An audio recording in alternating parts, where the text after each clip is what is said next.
Kristal Mat. Gila. Yes, guys, dah pun keluar official trailer untuk Gayung 2. Mari kita tengok sama-sama. Bismillahirrahmanirrahim. Macam mana boleh tak ada orang kat dalam ni? Something yang aku tangkap di pasar malam. Apa jadi dengan mereka? Jago, betul ke semua maha guru silat ni kebal? Nonsense. Dah adab ke? Adab tak dapat selesaikan kerja kita. Ini yang dapat selesaikan kerja kita. Sir, I believe with careful planning and your support, this can be done. Look, there are already enough bad people running around in the streets. Why do you want to stop aiming your arrows at your own kind? Malcolm is not our kind. He's corrupted, sir. Kristal Mat. Gila. Do you have any proof yet? No, not yet. Mereka ni macam Ip Man filem 2 tau. Abang nak melakukan perkara yang betul.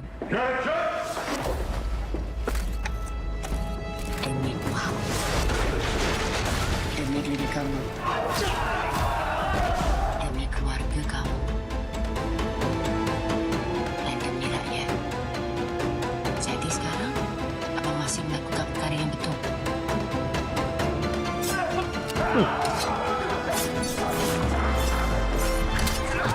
Kamera cantik. Kamera cantik.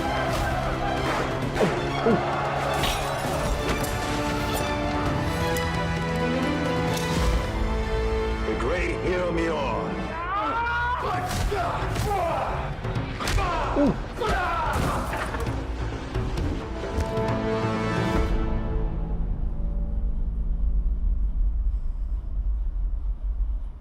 Wow.